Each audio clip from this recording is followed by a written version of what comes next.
So we left that. And then they finally came up with this design that we have now.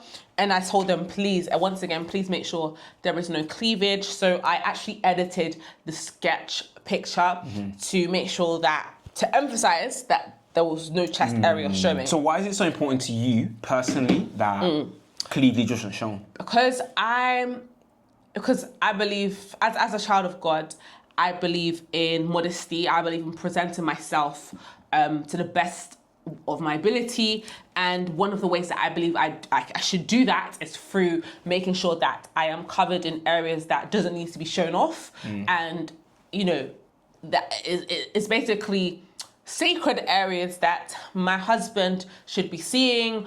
And God ultimately made me like this, but He didn't make me to be shown off my body in different areas that don't need to be shown off in. So I've personally said I don't want that to happen. However, there was a bit of on the note of modesty with my reception dress. I wasn't a big fan of the cutout here, and Where? Here in the middle. So if you see, there's a bit of a cutout in the middle, and you can't really. It's not obvious. It is quite obvious, but not at the same time. And the cutout didn't actually show my skin because there was mesh. And there was like a skin-like fabric underneath, so you couldn't actually see my skin. Yeah. But I didn't like the fact that it was an illusion of me showing my skin. I didn't like that. Oh, really? Yeah, because Why? Because it's like me showing. It's like me pretending to show my skin when I'm not. It's like giving the illusion of me showing my skin, but I don't want to show my skin. Yeah. So what would you have done instead? So I would have closed it up. Yeah, completely? Completely, because why not? It wouldn't have made a huge difference. But I guess the reason why the stylist and the tailor were like, no, look, have a bit of a gap so that it can showcase the what's the word? It's like the cup area. In the initial inspo, there was a cup area that would have a few lines and things like that. They were like, no, you need to showcase it off. If you're not going to show it in your cup area, show it in a different part. And I said yes, but I was really scared. But in hindsight, I wish I didn't say yes. I wish I just was strong on what I wanted. But this is one of the things in the wedding planning process. And I think at the time, there was just so much going on. So I just left it. I was like, cool, like whatever, just do it. Like, it can't be that bad. So in hindsight, because everyone knows that wedding planning process is really stressful. Yeah. And so anybody watching this, they're probably if you're watching this, you're probably maybe going through a wedding planning process, or you know someone or something like that. Yeah. And it's like, what advice then would you give to specifically the bride who's going through a wedding planning process? Lots of things are going on, but like they don't want to compromise on like their beliefs, their wants, their values. Like, how do they like navigate that, even though it's very pressure, a lot of pressure things going on? I think you just have to know what you want, and when you know what you want, just stand on that, because it's like there's so much that's gonna happen outside of making your dresses.